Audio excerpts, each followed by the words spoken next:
All right. Welcome to this edition of Morgan ES4 podcast. About 9 o'clock here on Wednesday, February 5th. No school here for most of Southern Iowa, or at least early outs for a lot of school. We didn't have school here in Ottumwa. Late tomorrow, we've got some ice. We haven't had snow really yet.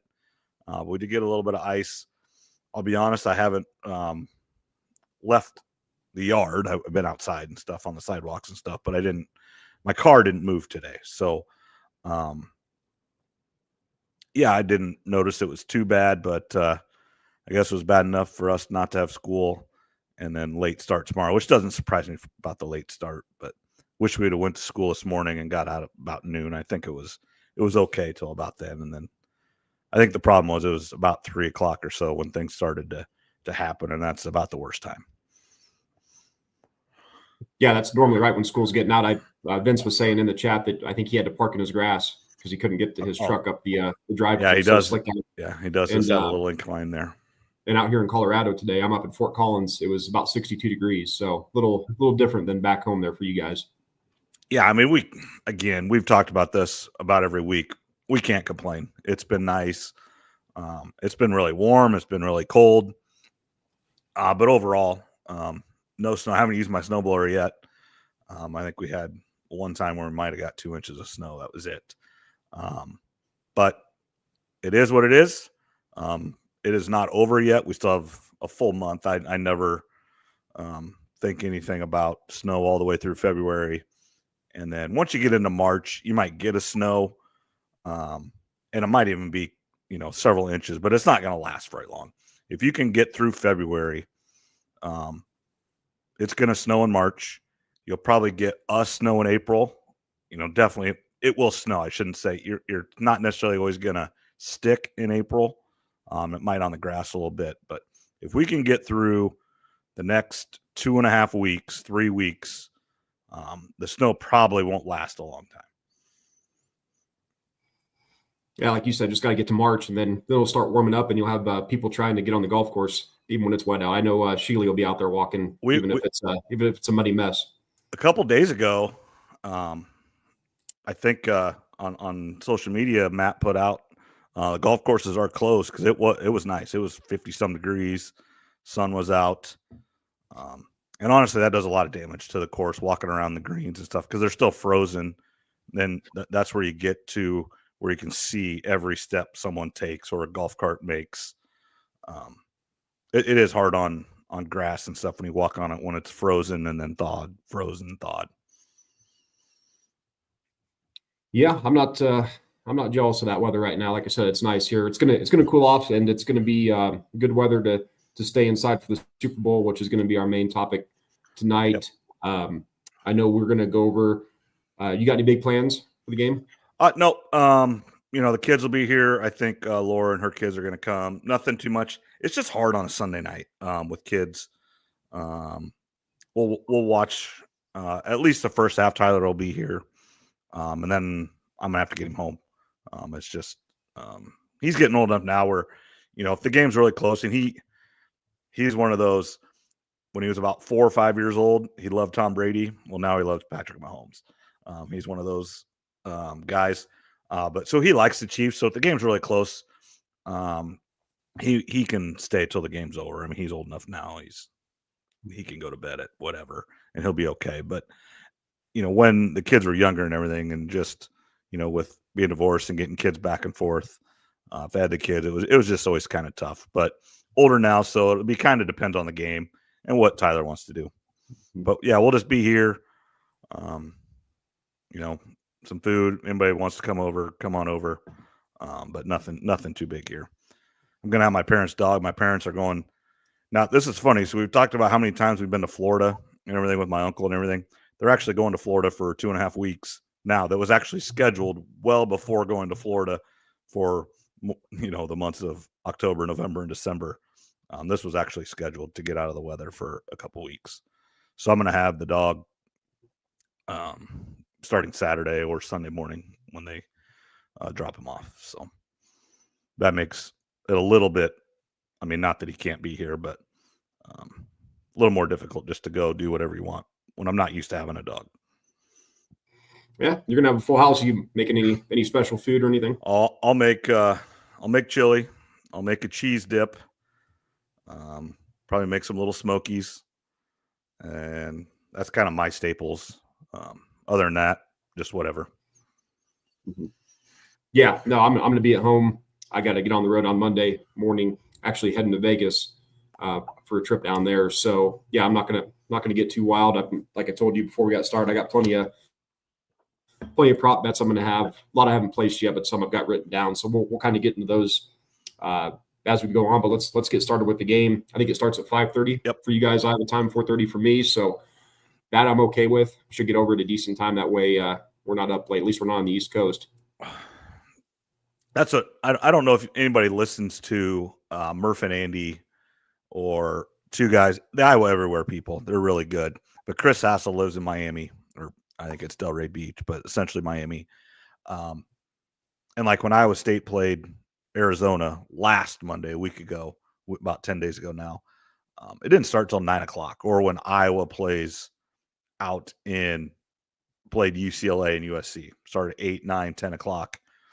He goes, that game didn't start till 9 or 10:15 out there. So he goes, there's no chance for me to stay up. And so just being on the East Coast for watching sports, and with all these conferences going from coast to coast now, I mean, Big 12 has Central Florida, so it's Eastern time zone. West Virginia is Eastern time zone. It's hard, and you just have to be willing to stay up. And with all the services and everything you have to have, it's costly, and it's sometimes painful to your sleep habits. Yeah, especially now that we're getting older. I even noticed too, I like to get to bed a little bit earlier time. So I still think Central and Mountain Time are by far the best for watching sports. I've lived in both. I've lived on the East Coast too. East and West are definitely the worst. East for sure is the worst in my opinion, but Central and Mountain are definitely the two best that you can have.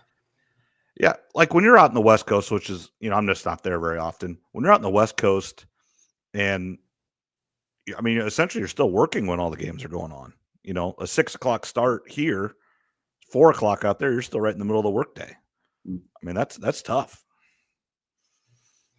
Yeah, it's definitely a lot earlier. I mean, for the Super Bowl, for people out in California or just the West Coast and all, it's going to start at 3:30. Which on a Sunday, that's no big deal. But during the week, you can have games starting at all sorts of times. 1, 2 in the afternoon. People are still in the office, so how much work actually gets done in a lot of these offices or workplaces when there's big games going on in the middle of the afternoon, who knows? And then, of course, as we know too, the Monday following the Super Bowl is always one of the most days of people missing work and calling in sick. So be interesting to see what those numbers are this year. Yeah, there's getting to be a little bit more push on having something of moving the Super Bowl or having the day after off as a national holiday. Now, national holidays never include everybody. And there's on Murph and Andy today, they were talking, one guy wrote in, a holiday where workers don't have to work, but daycares are still open, schools are still open, so their kids have to go, but they could stay home. Now, this is one thing that, and I know it's not always the same and everything changes, but next week, the Monday after, is President's Day. And that's always right around there. So if you just went one more week, which, I mean, obviously we love football, but it'd be starting to become really long. But you could just start it a week later. College football wouldn't argue that, because that'd be just one that would actually help some of college football's problem. I think we're going so long. Also, where you would have that built-in holiday the day after the Super Bowl, which would solve maybe some of those problems. Yeah, that's what they're going to end up doing. The NFL is going to go to 18 games, 2 preseason games. They want to keep the 20-game schedule, so 18 and 2. They'll push it back to the President's Day week, and that's going to come here eventually during the next CBA. Yeah, I mean, that's just where you don't have to make a holiday or really change a whole lot. Just build that in, and then so most people do have that day off the next day. We go to school, but it's okay. Yeah, some people get off no matter what, even if you, like you said, if you make it a national holiday, there's still plenty of people that have to work. I mean, hospitals, all sorts of different industries, people are still working even on those national holidays. So, yeah, if they can move it back to that President's Day weekend, that would help some. At least some people might get the day off. Yeah. I mean, I think just it would help. And, again, just one of those, my kids are getting old enough now, but your 7, 8, 9-year-old that usually going to bed at 8, 9 o'clock. It would help them a lot where you could keep them up till 10 o'clock, but you wouldn't necessarily have to get them up first thing the next morning. No, that's right. As we get into the game, I don't know if you had any keys to the game, if you had any opinions on it. I just had some stuff written down that I think is going to be important. Starting with Kansas City, I think it's important that they just don't have any turnovers, which they're pretty good at in these big games. The last 3 seasons, if the Chiefs win the turnover battle, or if they even tie the turnover battle with the other team, they're 34-1. And even when the Chiefs lose the turnover battle, they're 14-9 over the last 3 seasons, which is a really good record. You think 14-9, that's not great, but when you lose the turnover battle, that is really good because usually it's a guaranteed loss. And they did lose the turnover battle the other day, right? 1-0 to Buffalo. That one I forget. I think Buffalo fumbled 5 times in that game and recovered all 5. Yeah, so they didn't lose one. Yeah, I mean, I don't think they lost one. Yeah, Mahomes did have that fumble that he lost. I think you're right. That 34-1. I'd have to go back. Well, they did lose it, so that's part of that 14-9. So yeah, you're right on that one. And that goes for the Eagles too. I mean, no turnovers. We talked about last week. No stupid penalties. I think it's another key. After the play type stuff. Don't have 12 men on the field. Illegal formations. That's all stuff you can control. If you get a holding or a pass interference, those are going to happen. Yeah. Pre-snap, and it's, the tackles for Kansas City are notorious for being just a half a count early. And if it gets called, you can't argue against it, but it's really tough because they've done it all year and they're not always called for it. No, it's real close. If you watch the Chiefs, those tackles, I mean, it's as close as it can get. So we'll see how the refs do in that. I don't know if Kelsey's going to have a big game or not, but look for Kelsey after the play to be talking smack to some of these guys and seeing if he can maybe get his team a little 15-yard penalty, a cheap one. Look for Kelsey in that aspect. I think another thing is Jalen Hurts versus the Kansas City pass rush. A couple things. Jalen has taken 11 sacks here in the playoffs. Now 7 came against the Rams, but he did have 2 each in the 2 other games. He is, he's notorious for running around. I think it'll be important that if he is going to scramble, don't take a big sack. For the Kansas City defense, don't over pursue. We see it a lot when the defensive end gets past the offensive lineman.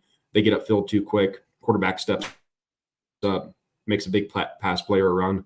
I think that'll be something to keep an eye on. And then one thing for Jalen, when he gets pressured, he ranks 37 out of the 37 out of the eligible quarterbacks, so dead last in success rate, sack rate, and yards per attempt. Kansas City also is number 6 in pressures and quarters 2 through 4. So Jalen does have some struggles there, and he has 9 fumbles on the season. So we'll see how he does when it comes to that. The flip side, though, a stat that I saw, which I thought was interesting, when Mahomes gets rid of the ball in under 2.5 seconds, he completes 83% of his passes this season and only has 3 picks. When the play goes over 2.5 seconds, he's only completing 55% of his passes and has 8 picks. So that's just something to keep an eye on. That stat surprised me a little bit. Yeah, it just shows when he's decisive, he has read the defense, and he knows what to do with the ball. He's unstoppable. Yeah, and they don't have Tyreek Hill anymore, so I'm guessing when they had those longer plays years ago when he was scrambling around, he could get away with it more, throw some jump balls. They don't exactly have that right now, right. So I thought that was an interesting one. And then to me, the biggest factor in this game is something that really no one's talking about. We know Reed, his experience, Spagnuolo, all these other coaches. Kellen Moore, the young offensive coordinator, it's only his second year being an OC. And what I'm interested in is, does he get pass happy? Do they get down 10-0 in the second quarter, 13-3? And does he get away from the run? I mean, it sounds stupid to say it right now, but we see that with young offensive coordinators all the time. Barkley also has 77 plays this season of 0 or negative yards. Okay. So that he's probably going to have plenty of those versus the Chiefs. Yep. And again, does Kellen Moore abandon the run a little bit? I think one key for the Eagles is on the first series or the first 3 plays of each series, Saquon needs to touch the ball at least once. Right. I would say don't try to get too cute on the first or second series of the game. Try to do some big play action on first down, incomplete pass. Now you're in second and long. another incomplete pass, 3rd and long, all of a sudden you're punting, and Saquon never touched the ball. Right. Saquon's got to touch this ball a lot. I mean, 22 to 24 times minimum is kind of what I think is a good number for them. I'd like to see him touch at 30. If you're going to go down, you got to go down with him. Mm-hmm. No, I agree. So again, we see it with young offensive coordinators. It sounds dumb to say it right now. Of course, you're going to feed Barkley, but if the Chiefs jump out to 10-0, all of a sudden Kellen Moore's over there looking at Patrick Mahomes and the Chiefs thinking, if we don't get a first down here, if we don't score here, they could get the ball back, and now we're down 17-0. Teams get a little panicky, especially young OCs. So that's something I'm really interested in, is do they stick to the run, even if Barkley's only picking up 1 or 2 yards? Yeah, you just have to be patient because he's going to break one. I mean, if he carries it 30 times, he's going to have 1 or 2 over 25 yards. That's just the way he's been all year. But you're right. If Kansas City wins the toss, or let's say Philadelphia wins the toss and defers, Kansas City scores down and scores a touchdown. Kansas City stops them on the first series. Maybe even they have 30, 40 yards, but they just don't score. It happens. And then Kansas City scores again. Yeah, Kellen Moore's looking over there. They got the best quarterback in the world. Now, Kansas City's not high-flying offense like they were 3 years ago, but they're not going to make mistakes. They're not going to beat themselves. They're still going to score points. Yeah, does he just abandon it? Now, it's okay to do some play action, but don't be afraid if you're Jalen Hurts just to swing it out to Saquon and get it to him, even in a passing situation, but still get the ball in his hands. Yeah, I'd like to see Saquon have at least 3 or 4 pass attempts, chances of getting a reception, give him 20 to 22 runs, 3 or 4 catches in the game. But yeah, definitely, I'd be happy close to that 30 mark, just like you said. I think his over-under on rushing attempts is 21 or 22 on and all the sites. So. That's right at what he should have. Mm-hmm. And the other thing that happens in these games, it happens in college football, it happens who's big-time player, biggest player, gets a little dinged up, has to sit for a few series, or maybe he's done for the day. It happens. Whether it's a cornerback or a safety, doesn't even have to be, or like if you're a Chiefs, if it's Karlaftis off the edge, he gets, just a little shoulder or something, he's got to sit, and then they make a big play. Those are situations to see and pay attention to if somebody has to sit for a series or 2, or even miss out the rest of the game on things that just happen in this game that sometimes get overlooked, I think. Yeah, there's a lot of people doing prop bets. I think Saquon will lead the game in rushing is like minus 350. First of all, I don't like that in general because you're not getting much on return. What if he gets banged up in the first quarter? Yeah. I mean, he may not lead the game in rushing. And then if he gets banged up just in general, what if he doesn't reach his rushing attempts or his yards? Because a lot of people are betting overs on those. So It's just something to keep track of. I think this is, getting into the final score here and who we think is going to win. And then I think we'll get into some prop bets and stuff. But a lot of people have this being high scoring. These are 2 of the best defenses. I've actually got this one just because all the scores I see are high. I'm just going to predict a lower score just for the heck of it, because I think sometimes in these Super Bowls teams can get pretty tight. The Chiefs have been there before, and so have the Eagles, so maybe that won't be an issue. But I think these defenses are going to control the game early. I agree. I don't have this score very high. Now, here I got a question for you. So I'm in Whitford's playoff pool. I think you've been in that before. I don't know if you are this year, but you've been in it before. So you have to pick the winners. Yeah, I almost won it 3 years in a row back when I lived in Oski. Yeah, so I was first or second. So I'm in second place. I'm 4 points behind Van Moore. Van. Mm-hmm. So obviously, I just have to pick the opposite of him. I need to go tell Van who you picking. I just need to go up to him and just ask him, don't I? So you don't know who he's picking? As of right now, no, I don't. And any idea? I know he's a Hawkeye fan, but does he? Have I don't know. I don't even know what kind of fan he is. I don't know if he's a Chiefs fan. I don't know, if he's a Giants fan that just hates the Eagles or something. It's one of those. Mm-hmm. You almost have to think he'd take the Chiefs. He's only missed 1 game in the whole thing. He missed Detroit, over which the whole league did. Every person missed that one. No, that's the only game he missed in the entire playoffs. Yeah, I don't know. That's a tough one. You got So today's Wednesday. Yeah, so So I got a few more days, but if you see him up there Thursday, Friday, or Saturday, just ask I him. have to go up Friday night. He usually goes up there Friday. I got a referee Friday, but I think I'm gonna have to go make an appearance. There you go. Yeah, find out who he's going to take. Did you have a final score in the winner?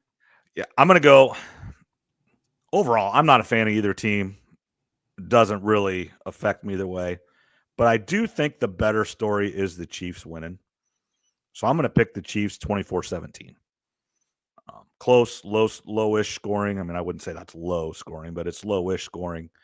I'm going to take the Chiefs because it's just never happened before, and that's just cool. I think for me, as a not a fan of either team, that's the story that'll give us something to talk about. It'll be neat to see. Tom Brady's calling the game. He's had opportunity for 3 in a row, never made it, never quite did it. And I think that's just the better story.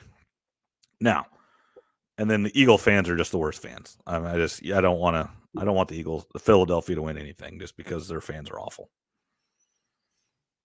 Yeah, I mostly agree with you on most of that. I've got the Chiefs 23, the Eagles 20. So you and I are pretty much the same as far as total points in this game. The Chiefs offense really isn't explosive anymore, as we know the Eagles is. So that's the one thing that gives me a little bit of hesitation about a low-scoring game, at least as far as the Eagles are concerned. But I'm going to go 23-20 Chiefs. Mahomes MVP. I do think that Butker could have quite a few field goals in this game, which we'll get into in some props here in a little bit. But yeah, I feel like the defense, especially early, will control it. And if they can keep Barkley contained to 4 and 5 and 6 yard runs through most of the game, the Chiefs defense, then I do think it's going to be a lower scoring one. I'm right with you. Would it completely shock me if it was 35-31? Either way, no. A couple big plays by, you get Xavier Worthy outside. He's gone. Devontae Smith's gone. Saquon hits a 60-yard run. I mean, it happens. To get, another touchdown or two, it wouldn't surprise me at all. But if it's played just the way I picture it, again, you're right, 23-20, 24-17, just however, if you hold them to a field goal or they get the touchdown or towards the end of the game, they're down and they got to go for it and they don't make it, that changes the score very easily like that. So we're very much the same. Out there in Denver area, Colorado, they're probably big Eagle fans. They don't want the Chiefs to win, do they? Yeah, for the most part, I've got a couple customers actually that are Chiefs fans. I grew up near Kansas City or in Kansas, so I got a couple of those. But yeah, I mean, most people out west here rooting for the Eagles. Yeah, because they really have no one's an Eagles fan, and they're out there. They're Chargers or Denver, or even get San Francisco. The Chiefs beat last year or whatever. I mean, it's just you get everything out there. But again, and you touched on it, just with the NFL going to 18 games soon, which I read a thing today that they're not going to. I just don't see how the players' union is going to be able to stand up to the NFL. They're just not going to be able to. The NFL is just going to say, we're doing this. Do you want to play or not? And the NFL is stronger than every other organization where the players strike and everything. The NFL will be like, you strike, you're out. I mean, we don't care. Because the thing with the football with only 53 players and with 11 being on the team at the same time, obviously it would go down, but there's lots of players that would love to be in the NFL. Mm-hmm. Yeah, they're going to go to 18. They'll give players some more money, some other things. They'll probably expand roster. Yeah, that's the thing they're going to have to do. Another bye week, right? So it's just the season's going to be longer. Another bye, 5 more players, more money, more guaranteed, more health. Essentially the benefits are going to, the pay is going to be really no more because they're paid on a 20-game contract right now. They're paid the same through everything.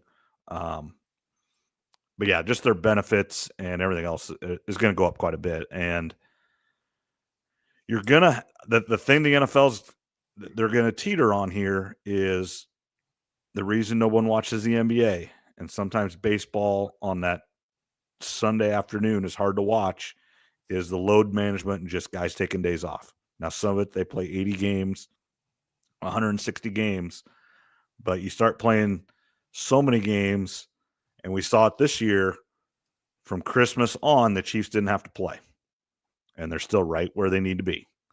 And you keep adding games, the likelihood of if a team can go 14-0, everything, they're going to be able to sit longer because it's going to get spread out more. When there's only 16 games, everybody's a little bit closer. The more games you play, the more spread out it can be. Now, again, it could be, like the Lions and Vikings, where it's the last game, last everything, and it's for all the marbles, but the likelihood of that is less. Mm-hmm. Yeah, we talked about this a couple months ago. I said 18 is the max number of regular season games that they need to go to. I hope we're not here in 10 years talking about 20 regular season games. I think 18 is the max number. I think the NFL knows to stick at that, specifically because of injuries. The more games you're going to play, they don't want their stars missing games. So there's a fine line of we can all make more money, but we also want the best players out there, especially in the playoffs. And as far as like the last couple of weeks go, as you're mentioning, there's still going to be at least 1 or 2 games up for the division title out there at the end of the season. There's going to be those teams that 2 bad records are playing for a draft pick, as I like to call it. So it'll be a mix, but I think 18 is the max. I think they need to stop it at 18, though, as far as regular season goes. All right. Yep. Anything else? Let's go to all your prop bets and everything. With the Super Bowl, New Orleans, President Trump is there. Now, this was an interesting thing that I saw. This will be the first time in 59 Super Bowls that the sitting president is going to be in attendance. I would have thought that would have happened before, because you see presidents go to World Series games, you see him go to national championship games. Bill Clinton, when he was there, went to Arkansas, was in the national championship game in college. He went to the championship games and everything. Yeah, so just surprising that it's that way. But do you think, especially with what happened, earlier this month, well, I guess last month now, I guess it is flipped into February now, happened in New Orleans, a month or so ago with the Sugar Bowl. Obviously, everything's super buttoned up, tightened up. Then with him coming, it's just crazy. Got to be complete craziness in New Orleans. Yeah, I'm sure security is really tight. I know a lot of the sports guys I listen to just got there either last night or today. So I'm sure there's a bunch of security you got to go through. Yeah, I would have guessed that some other presidents over the years in the 90s would have gone to the Super Bowl or something. That is a little bit surprising. I was actually going to ask you this before we get into prop bets. When we grew up, the Super Bowl, there was a lot of mystery to the Super Bowl. We've talked about this before because how we consume coverage. Nowadays, you've got Instagram, TikTok. Yeah. There's way more coverage. And I think I know the answer. If you won free tickets and just any random Super Bowl, would you have rather gone today, or would you rather gone in the 90s to the Super Bowl? Oh, the 90s. It's not close. It was much more of a football game then. It is a spectacle now. The football is actually almost irrelevant. It's a TV show. It's a concert. It's make sure everybody sees I'm there. I think like the cheapest ticket is like $7,000. That's insane. I mean, no regular person. Now, I understand, but if you're just a regular Chiefs fan, you love the Chiefs or you love the Eagles, you can't go. You don't have an option. That's what's sad. It's not an option to go. Like if Iowa State plays in a national championship game, you may have to spend $500 to $1,000 a ticket. Now, not everybody can do that, but a lot more people can afford $500 or $1,000 than $7,000 to $10,000 a ticket. Yeah, the tickets are outrageous. You're right.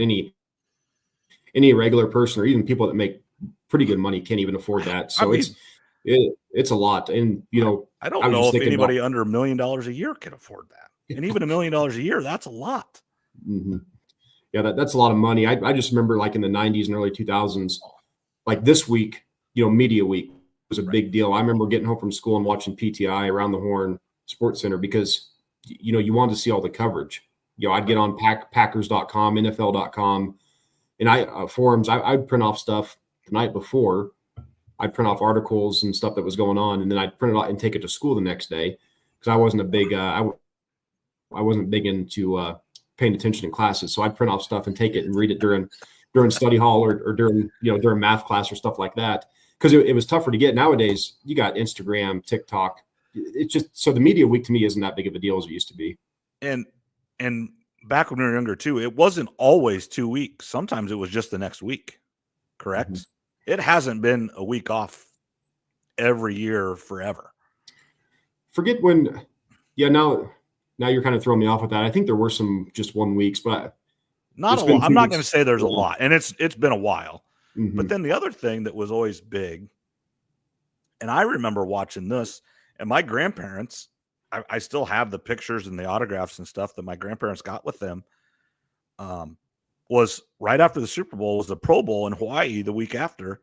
And they flew everybody out there, the families, everything. And one time my grandparents were in the same place all the players were.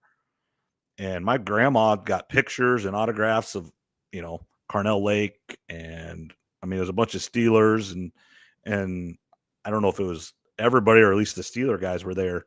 And the Pro Bowl was a big deal. And that honestly, it makes me so sad to watch any of the All-Star games now because, again, money ruins everything. That these guys don't – I think we talked about this too. The trip to Hawaii doesn't mean anything because all these guys are making buku bucks. They can all fly their whole family there and do it whenever they want. Back in the mid-'90s, the best guys are making $1 million. So, again, a $10,000 vacation – you didn't do that all the time. And then I guess the Pro Bowl was this last week, and it was like 79-67 or something in flag football, and the NFC won. Eli beat Peyton. Yeah, for as far as football goes, I don't even think there needs to be a game. The risk of injury. I don't blame guys for sitting out. Basketball's become a joke. Baseball feels like the best one, but yeah, just back in the day, it used to be a lot different. Like you said, now it's just a big spectacle. All the stars want to be seen. Hey, look at me. I'm sitting here with this person. I'm sitting there. I was kind of curious. I wonder if Caitlin Clark will be at the game. I haven't heard anything if she is or not. I would be shocked if she's not in the same box as Taylor Swift. I almost wonder if Taylor invited her. Well, it's one of those. It helps everybody. Obviously, they're going to have the box. Kelsey gets it. Taylor Swift. It doesn't matter who gets it. They have the box. And Caitlin Clark's a huge draw, which we're going to get to her here pretty soon, talking about her jersey retirement, and Taylor Swift. I mean, that collides pop, entertainment, and sports. Biggest pop star in the world, and I would say the biggest sports star in the world right now. And I think it's everybody. There's nobody bigger than Caitlin Clark right now. LeBron is probably the only one that has an argument. Yeah, it definitely feels like that. So I'd be interested. As we get into prop bets, I actually haven't seen anything about how long they'll show Taylor Swift. Yeah. Well, I haven't seen it, at least on DraftKings. DraftKings is where I'm doing most of mine at. And they've got a lot, which we're going to get into here. Let's start with some of them. Every year I do this. I'm not going to go through all. I'll just give you a couple. I like to do the final score. Can you get the correct score? Yep. They're long shots, but I like having a few of those on each team just because it gives me something throughout the game to root for. I'll do a couple low ones, a couple in the mid-20s, and then a couple in the 30s. But for example, my score of 23-20, you can get that at 70-1. Okay. If you want to do the Chiefs 30, Eagles 24, you can get that at 110-1. And they're all about what's the most frequent, or what's the lowest odds score? So what is the score they think it will be? I think the lowest one I found was 50-1. I think that was 27-24 or something like that. I didn't write them all down. Yep. I'm going to start placing some here as the weekend gets closer. But the 50-1 is about the least odds that you can get, and then it goes up to like 170 or 190-1 depending on what score you pick. Some scores they won't even let you. Like if you want to go some weird score, right? They're not even letting you bet it. So those are fun. I think first touchdown in the game, Dallas Goedert at 19-1. If he can get the first touchdown, I think there's some good money on that. Juju and DeAndre Hopkins are both 30-1. Now, again, if the Eagles get the ball first, and you have Juju or D-Hop, you got to hope that the Eagles don't go down and score, because then you automatically lose. I can't remember who I was listening to that said, pay attention to Hopkins. He's not done a lot, but this is why the Chiefs brought him in.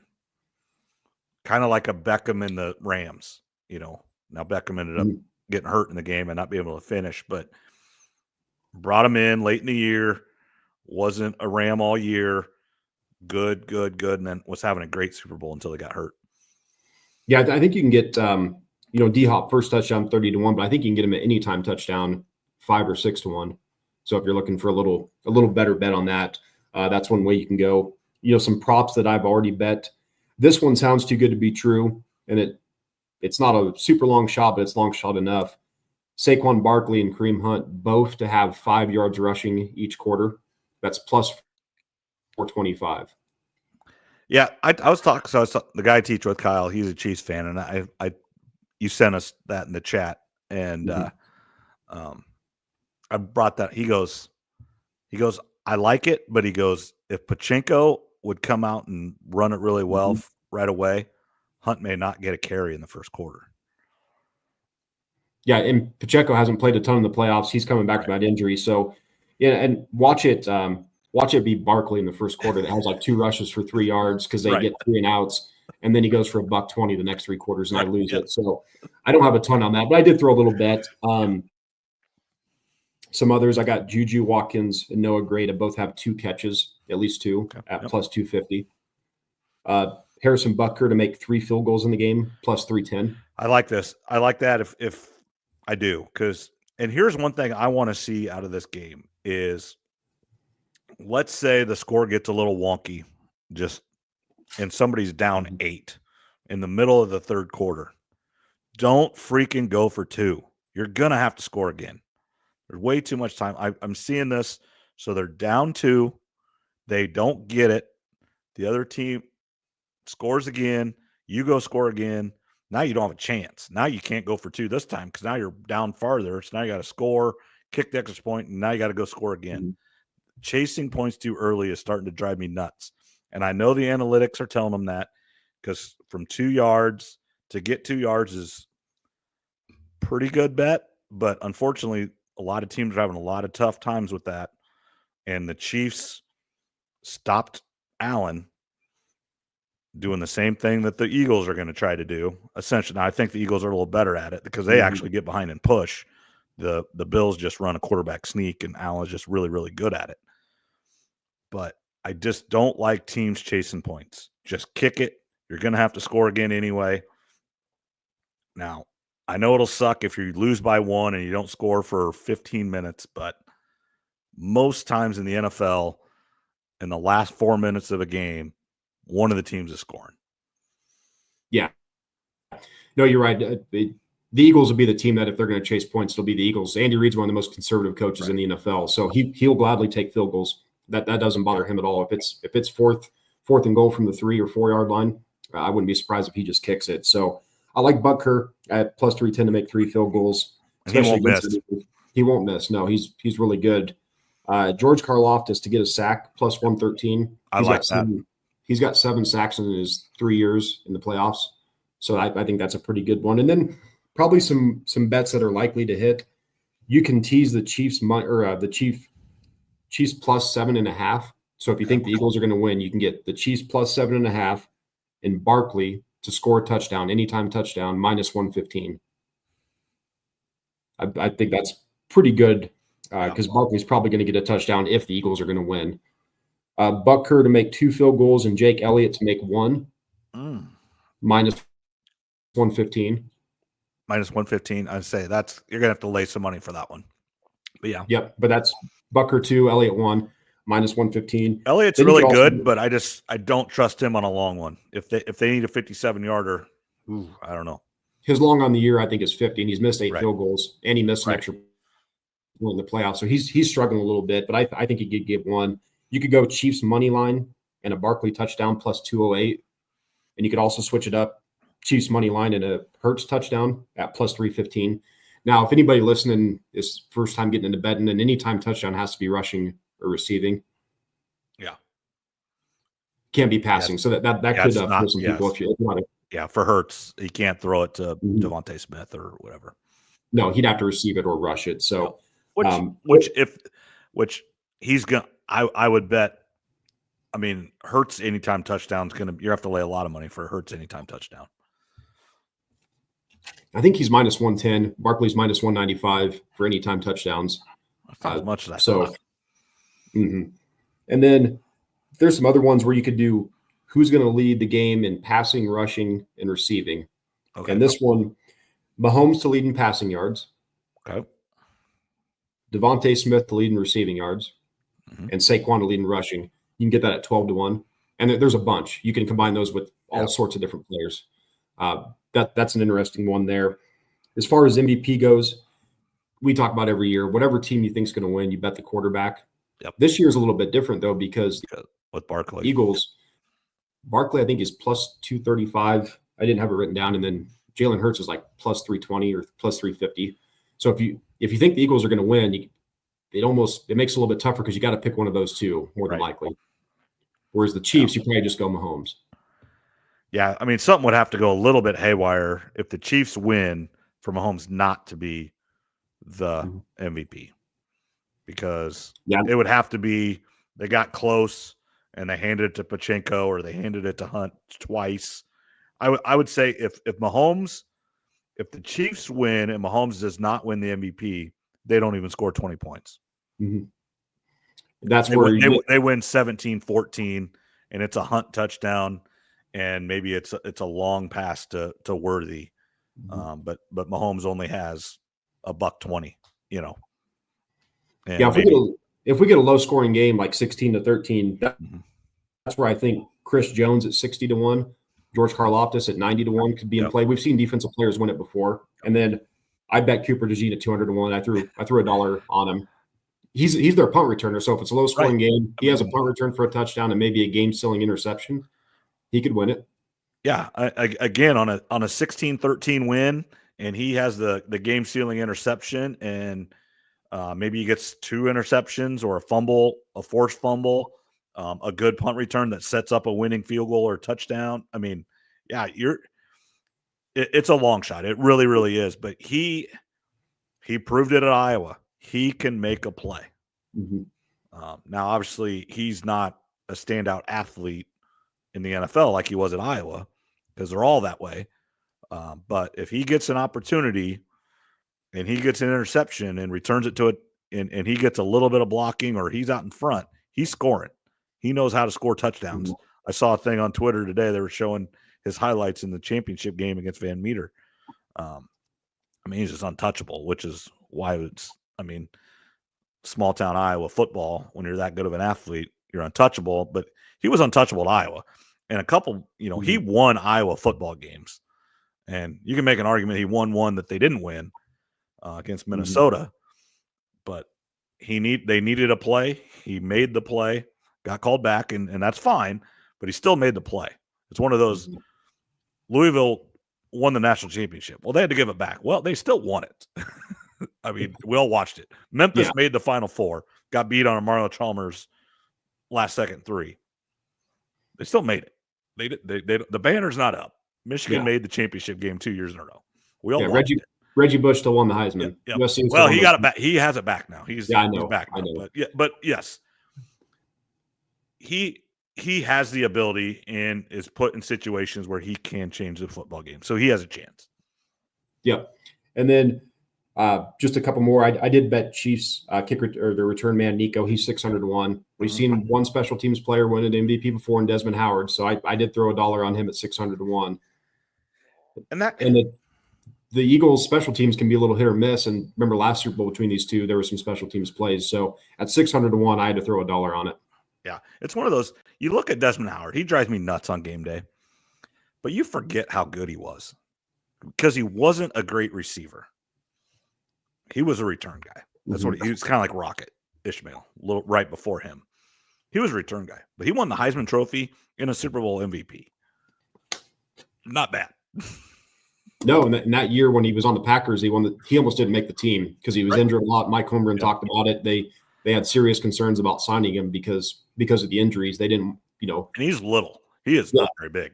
It wasn't a talent thing. It was just he was injured a lot. So if you have a guy on the roster who's injured all the time, he's taking up a roster spot. So he just about didn't make that team. And if they wouldn't have had him, they probably wouldn't have won the Super Bowl that year. So that's a long shot there. And then the last two here, you can bet on the Chiefs and Eagles, their first drive, what it ends in. You can end in a punt about plus 120. Yep.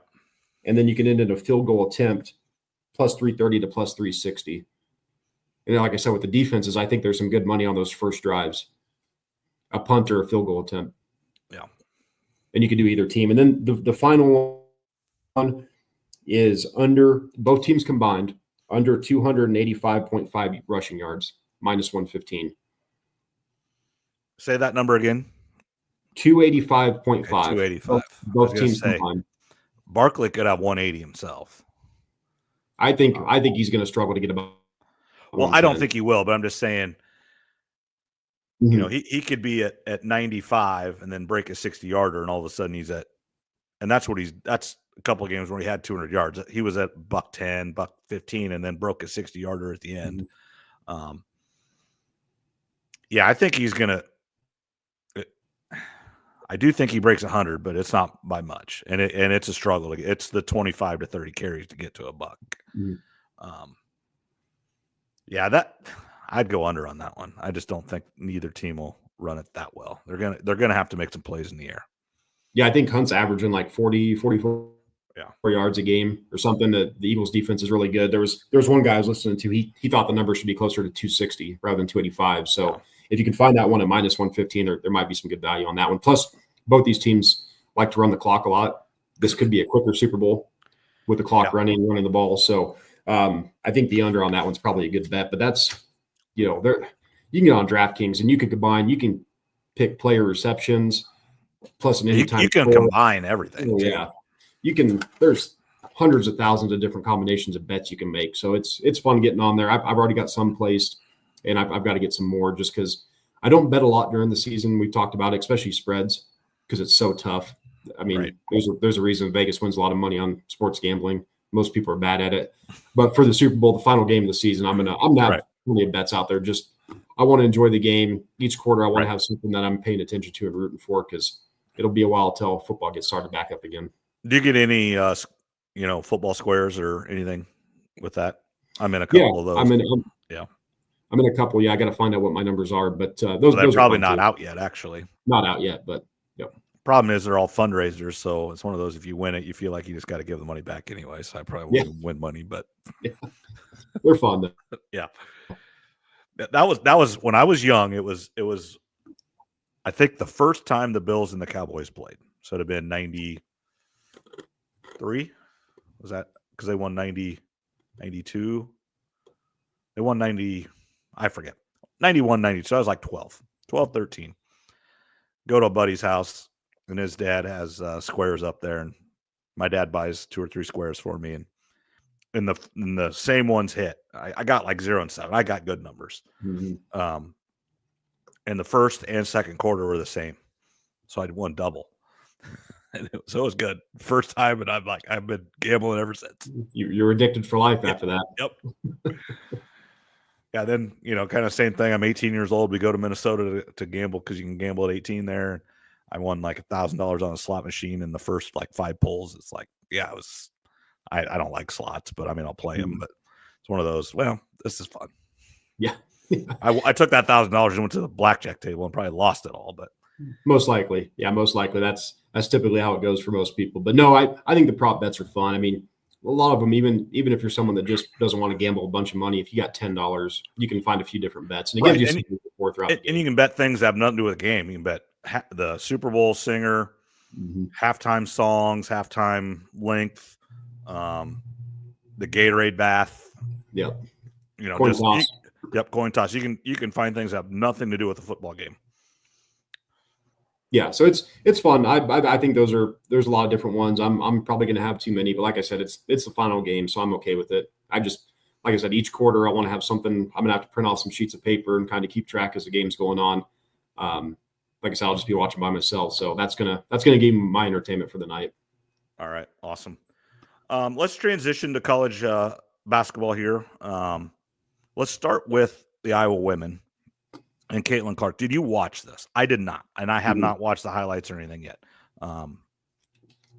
I did not watch this. Did you? Yeah, I watched the game. Okay, so let's do the game first. Big time upset. Played really well.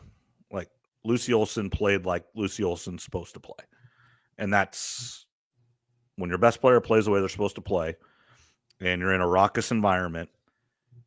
That's what can happen, and that's what makes basketball different than every other sport.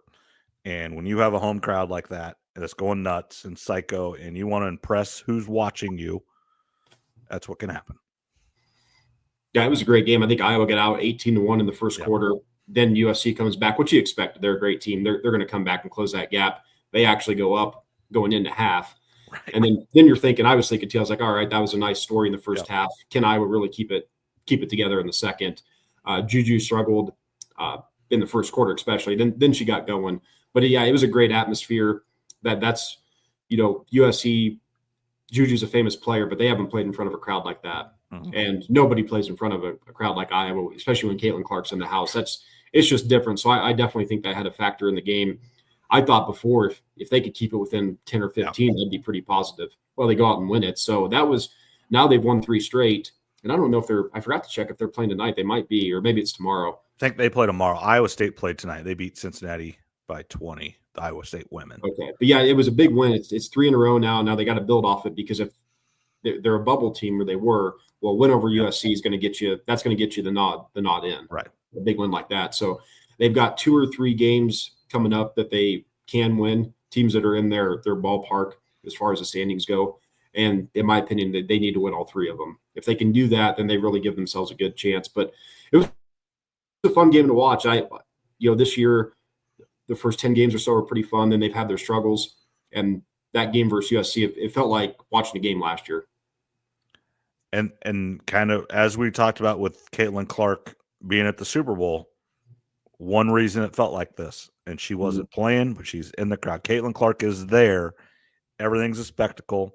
Everything's first class. Iowa knows how to do it. And this shows, and we talked about this last year and the year before, Carver Hawkeye Arena, when it's full, when it's engaged, is a really good home court advantage. But for the men's game, they're not engaged and it's not full. So it's really bad. But you put the product out there or you put a player out there, it can be a great home court advantage. And it has been.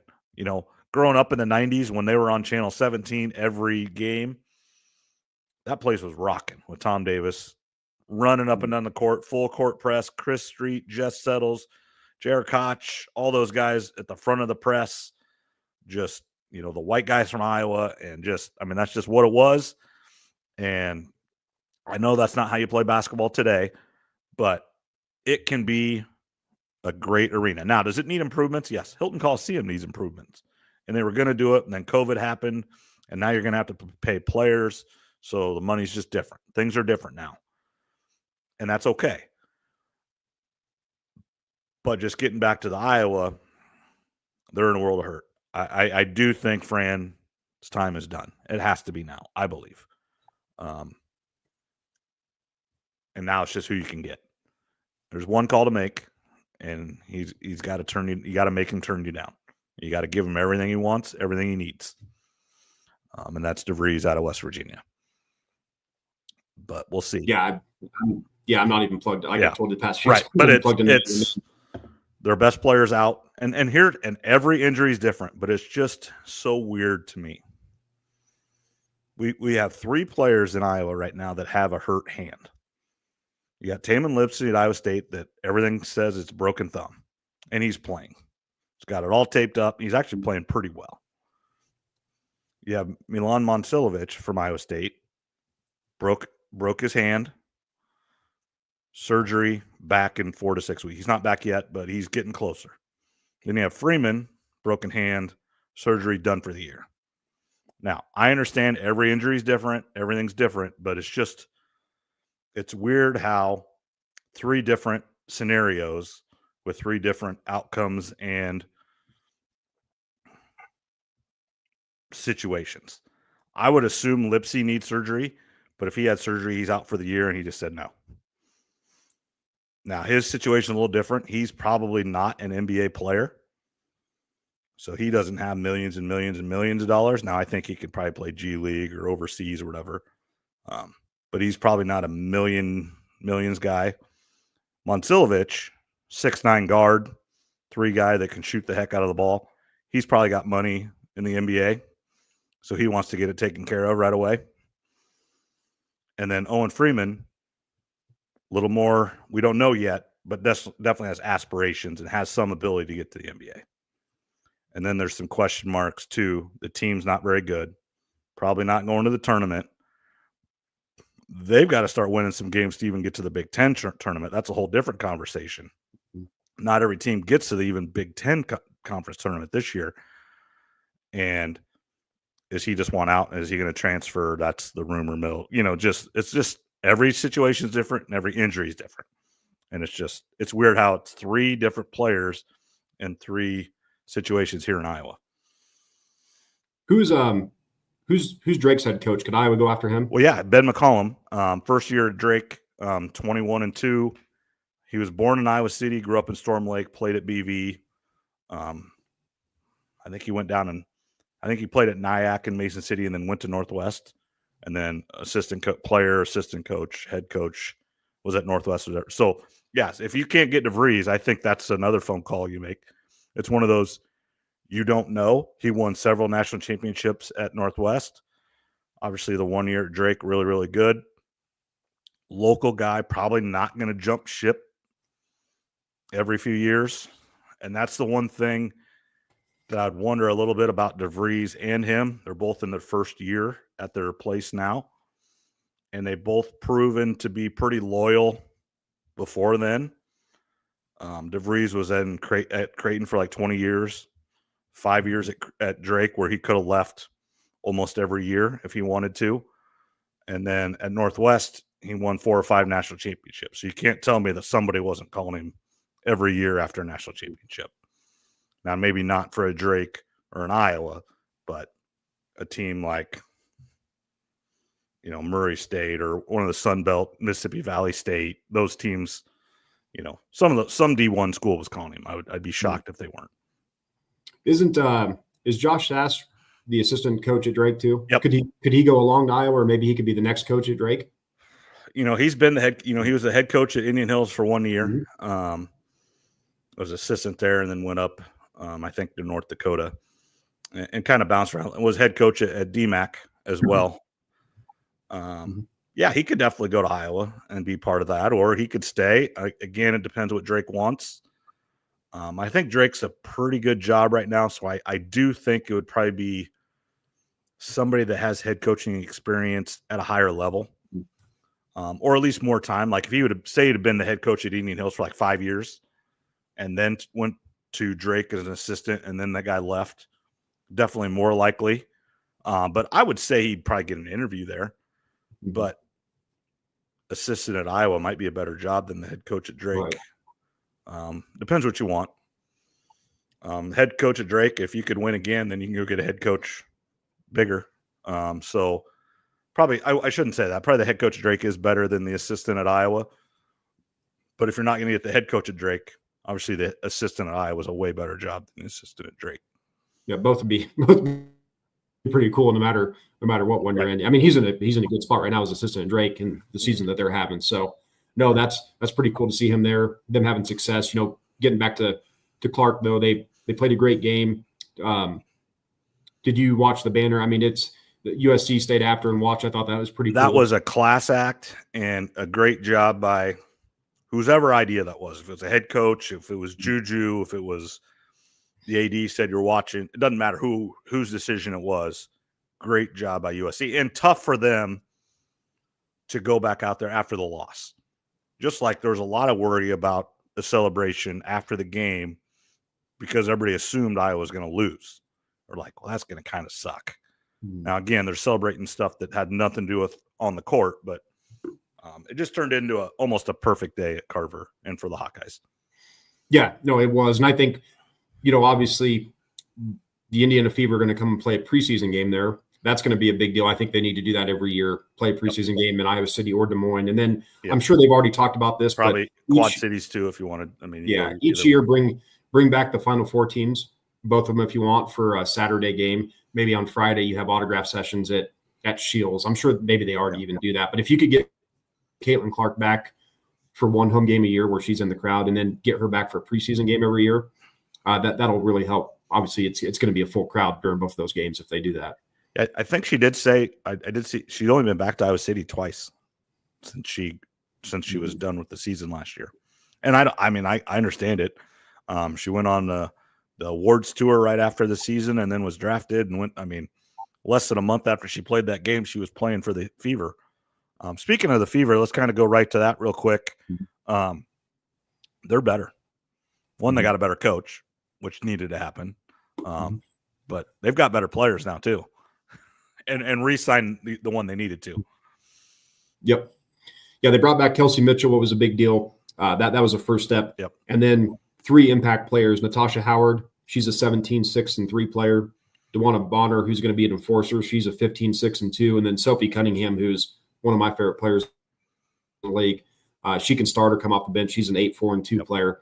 Their title odds went from 13-1 to about 4.5 to 5-1. So they're most people expect them to be in the Final Four this year, competing to get to the finals. And that's good on Indiana. The GM, the owner, whoever. Hey, we've got it right now. Let's go get it. They have to. They have to try. Again, you're not guaranteed, but they're trying. And last year they kind of went with it, got way better, and we talked about it all last summer. But they realize what they have, and they've got to prove to Caitlin that they're going to win, or else free agency does come up, and she doesn't have to stay there. And they want to make every reason for her to be a career Indiana person. It's close enough to home. Its culture is close to Iowa as you're going to get for an WNBA franchise. Small market. They've got the biggest draw in the game. You've got to make money on it right now. Yeah, like you said, good on them bringing in 3 impact players. They brought in a couple others too that'll be role players, which will be good. Yeah, they're not messing around, and you'd like to see that. She was way better last year than anyone expected, and then her MVP odds are plus about 235, 240, depending where you look. I will be placing a bet on that before the season. I think she's got a real chance. I mean, with these better players, I think I could be way off on this. I'm trying to go off memory, but I think the most triple doubles in a single season in WNBA history is like 6, maybe. I'd have to go back and look it up. She could easily have that this year with these new players around. And then you got to remember her and Kelsey Mitchell, Leah Boston, Lexi Hull.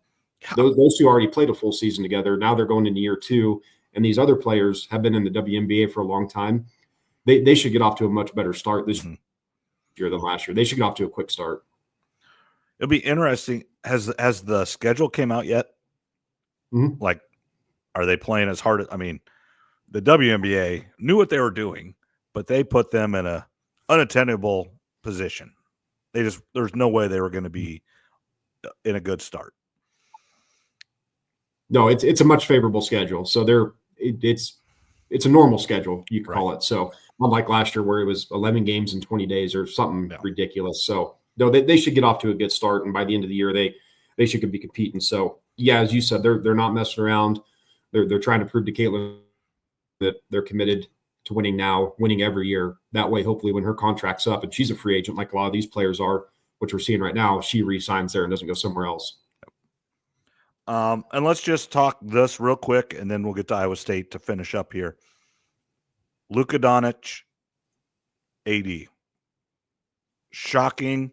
More shocking that there was no leaks to this. It was, I think, truly it was those 2 guys that decided they were going to do it. Probably both had the power to make the decision without really telling anybody, and they did it. And probably at the last second called their owner and said, "This is what we're doing." And both owners signed off or whatever and said, okay. Now, everybody's going, well, what are the Mavericks doing? But I've heard the more this has happened, the more time that has passed, I'm hearing more and more people that for this year and for next year, Dallas got the better end of the deal because they're with Kyrie and AD. It's going to be better. Now, long run, not good because AD's street clothes. He's 32 years old or 34, whatever he is. But immediately Dallas didn't get as fleeced as everybody thought. And the other thing, if I'm Luka, I'm not happy because I just lost myself a lot of money. Two reasons. One, I'm going from a state that does not have taxes to a state that has the most taxes. And then two, now he cannot sign a Supermax deal because he's not on the same team. Yeah, the short term, there's a lot of people that think that Dallas is going to be, they're going to compete for a title the next couple of years. The Lakers, I mean, Luka's he's a top 3 player in the league. I think I saw a stat that he's already scored more points than 95% of all NBA players all time. He's only 25. So if he likes it there the next couple of years, the Lakers have their superstar for the next 10 because they'll re-sign him at some point, however that's going to work. But probably the most surprising trade in the history of sports that I can remember. Now, there's been other big trades like the Russell Wilson trade, but we knew those were coming. We knew weeks in advance, months, or even years. Russell wanted out of Seattle for about 2 years. Those rumors were floating. This came out of nowhere, like you said. Nobody saw it coming. And there's sports shows that I watch at the day when I'm at home or if I'm driving. If I miss them, they upload them to YouTube. And most of the shows I watch, most of their topics get 50 to 150,000 views, like by the next day. All of these were over 1 million. I mean, when Shams broke, I mean, I thought it was a joke at first when I saw it. And I don't even pay attention to the NBA that much. I look at the standings about once a week. That's about all I do, just to see who's good, who's not. A lot of sports shows I listen to talk a little NBA, so I have a little understanding of who's playing good and who's not. But yeah, even this was I saw it. I was like, holy crap. I mean, Luka's only 25, so we'll see how this turns out. But this could be one that this could really be a lopsided trade all time, especially if Dallas doesn't get a title out of AD. And then a lot of people have forgot or didn't know, but Mark Cuban is not the majority owner of the Mavericks anymore. So he's not the one that did this. He only owns like 24 or 25% of the team now. He sold it to Adelson's, the big people in Vegas that own the Wynn and some of the big casinos in Vegas. Speaking of the people you listen to, Coward and Nick Wright are in cahoots now, right? With their podcast. Coward bought Nick Wright's podcast, essentially. Yeah. Okay. I mean, Coward runs the volume. It's a podcast company that he started. And he's got Shannon Sharp. He's got Nick Wright now. He's got John Middlecoff, who's probably my favorite. He used to be a scout for the Eagles. He knows a lot of people with the Eagles and the Chiefs. And he's got a bunch of other people on there too. I think about a year and a half ago, they said the value of the volume was over $100 million for that podcast company. Now it's got to be closer to 200.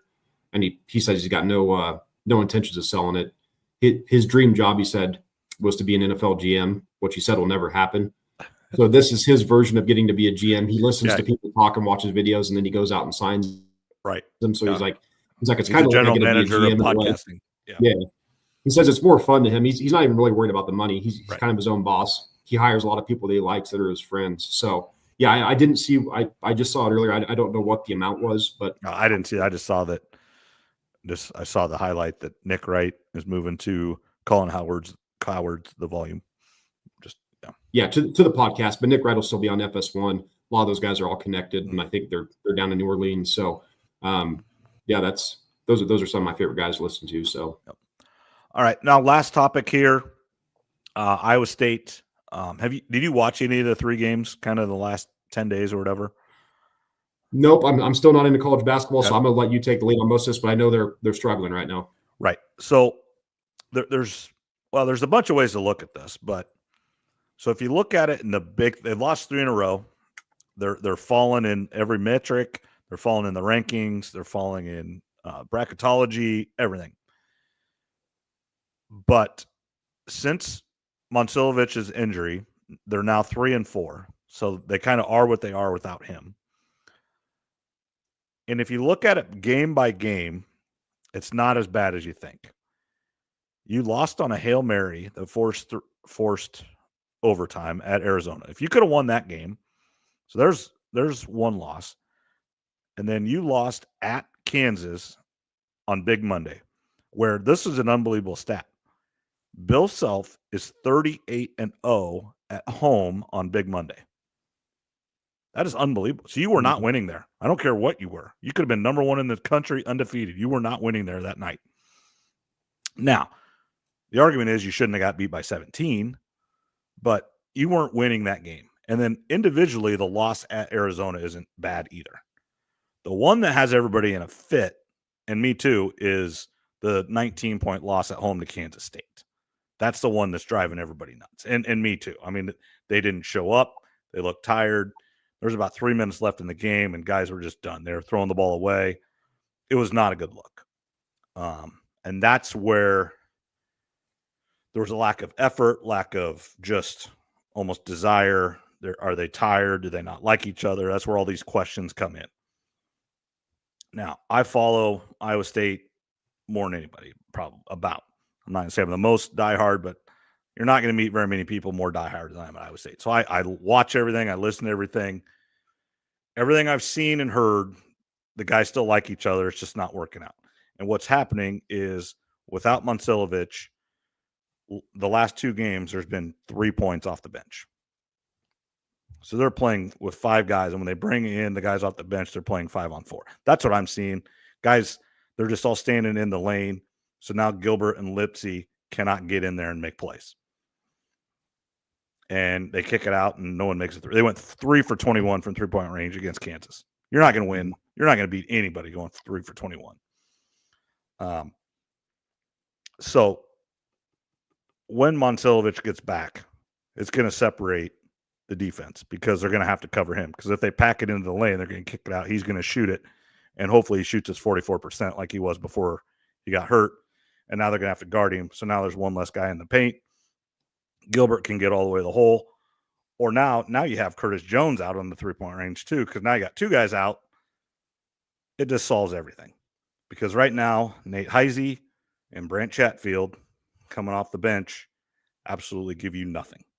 And what has showed me, and this has been Iowa State's pattern, and I agree with it because they don't have the money. They're not going to pay $2 million to a guy like Coleman Hawkins. They're not going to do it. They go get mid-major guys that are going up a level.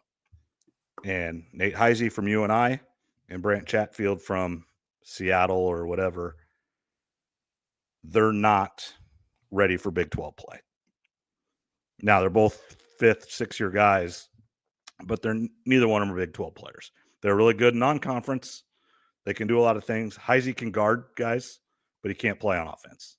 He averaged like 15 a game for UNI. He can't. I could shoot as good as he is out there, and that's really bad because I'm horrible. He's made like 1 3-pointer in all Big 12 play, and that's so they're playing 5-on-4, or sometimes 2 of those guys are out there, so they're playing 5-on-3 on offense. So everybody's wondering why the turnovers are up and the shooting percentage is down because you got 5 guys guarding 3. So Gilbert can't get in the lane, Lipsy can't get in the lane, and then they're just all over Jones. And that's the problem. So here's the good thing. You've got 4 games in a row here where you should win. Teams that are bottom half of the league. Now, Kansas State was bottom half of the league too. So you've got to show up, you got to play. But, and again, big picture. So they've got 5 losses on the year. You still have to go to Houston. So that's a loss. So there's 6. And you lose 1 more, 7. So you're going to have 7 losses at the end of the year, maybe 8 if you lose in the Big 12 tournament. So you're going to go like 24-8. Well, that's still going to be a 1-2 seed in the big scheme of things. Now, if you can go a little bit more and win a Big 12 championship again in Kansas City, now you're talking better. Now, Iowa State has the ability to run the table.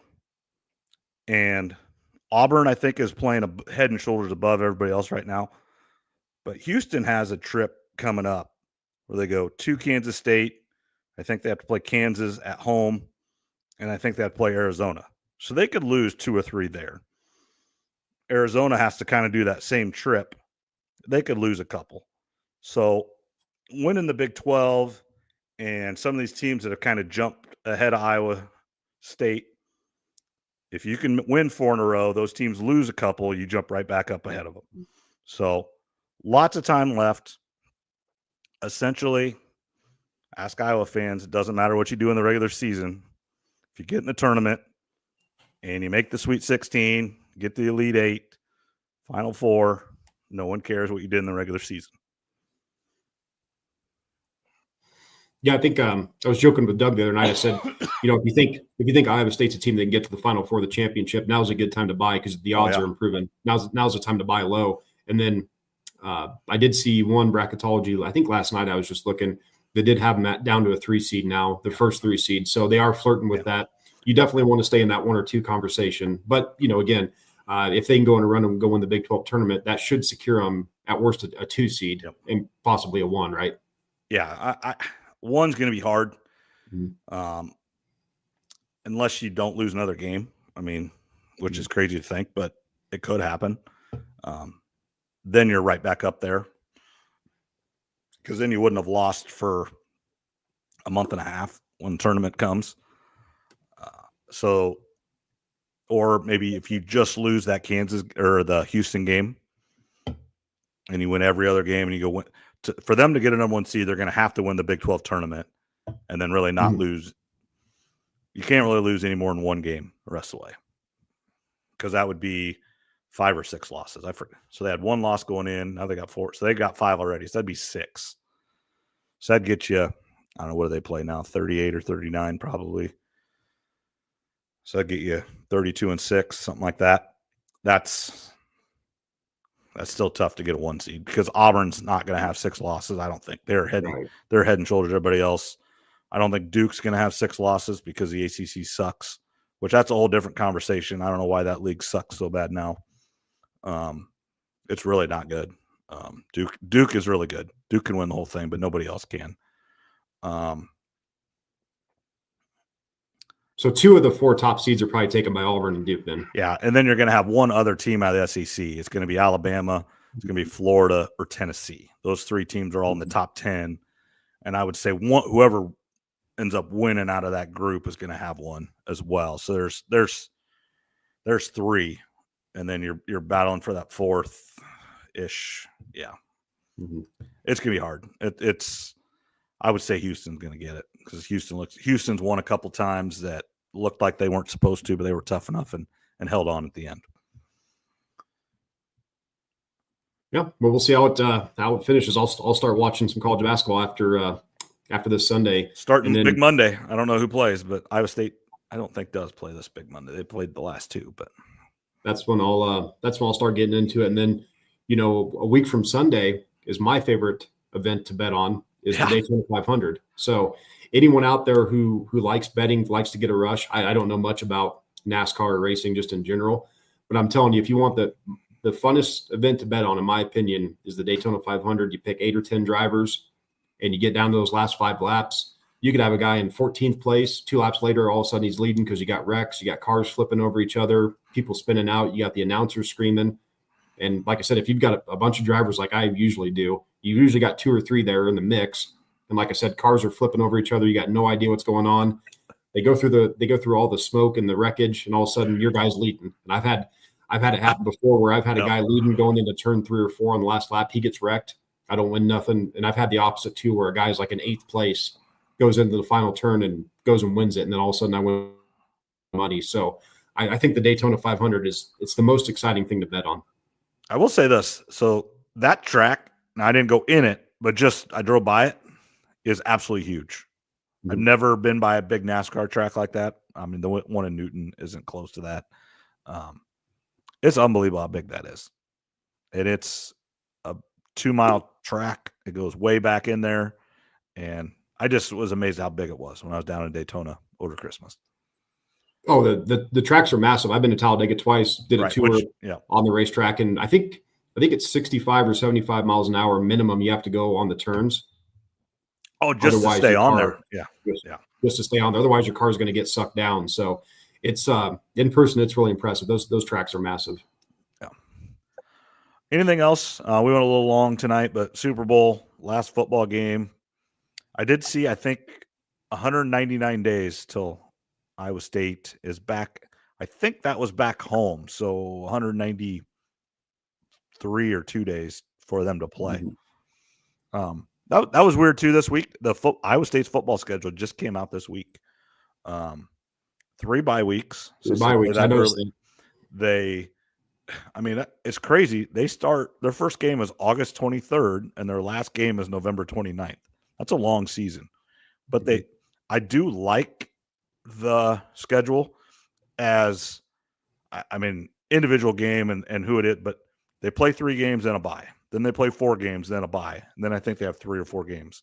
It's spread out pretty good. They don't ever play more than 4 games in a row. So it's not like they're going to get 7 games, then a bye, then play 2 games, and then another bye. They did spread it out pretty good, which I do like. Yeah, and one of the games is out here in Colorado. I was going to ask you if you make the trip out. I don't know if you could, but maybe we can go to that game. Yeah, I can't remember which. I wrote them all on my calendar. I pay way I think it's more, like middle of the season or so. I pay way more attention to the home games just because that's my weekends revolve around that. Right. I do think it's there in October. Because that was the one thing I was looking. I always kind of look at the games and what the weather's probably going to be.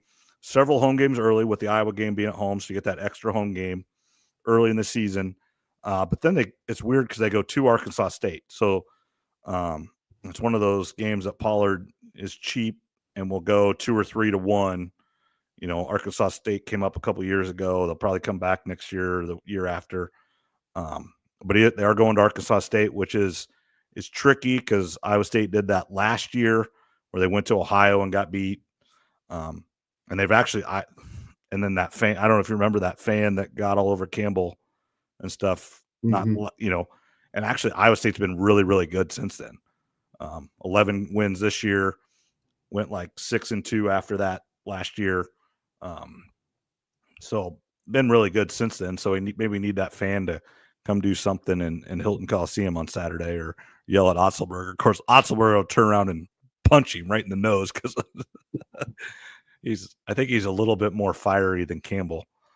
Even though on the field they're kind of opposite, Campbell goes nuts and Otzelberger doesn't really react to anything. But if I had to say their actual personalities, I would say Otzelberger's probably a little more high strung than Campbell.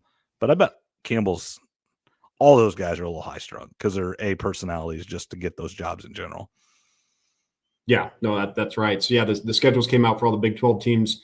I don't think I've seen Iowa's yet, but I know Iowa has Oregon and Penn State both at home in the season. So that's we'll get into that obviously in the summer once the season gets closer. But that's, looking at those two opponents, Kirk has a tough time against James Franklin. I mean, if they could split those, go 1-1 versus those two teams, that'd be nice. But there's a real chance you go 0-2 in those. Those are 2 tough games to have, but at least they're both at Kinnick. So like I said, if you could split them, that'd be nice. Yeah, I've heard some Hawk fans and some Hawk fans on the radio and everything that they're worried about this year coming up on number of wins. They're worried about bowl game. They're worried about, not being, should Coach Ferentz retire. They're worried about a lot of things next year just because they lost so many 6-year seniors this year. It didn't end up the way they wanted. They were kind of enthused and everything, but now their quarterback's hurt. He's supposed to be back, but they've done this song and dance before. And there's some Hawk fans that are worried about number 1 next year. Yeah, we'll have to see how the team looks going into the fall, and we'll go through and do record, game by game and go for the total record. But yeah, we got to enjoy Sunday, the last meaningful football game that we've got, and then like I said, we've got some NASCAR, Masters, March Madness, WNBA will start up in the summer, and it goes fast. But everybody enjoy Sunday with families, parties, all that kind of stuff, and get those prop bets in. Absolutely. All right. Thanks a lot, Trev. And we'll talk to you next week. All right. Enjoy the game. Yep. You too.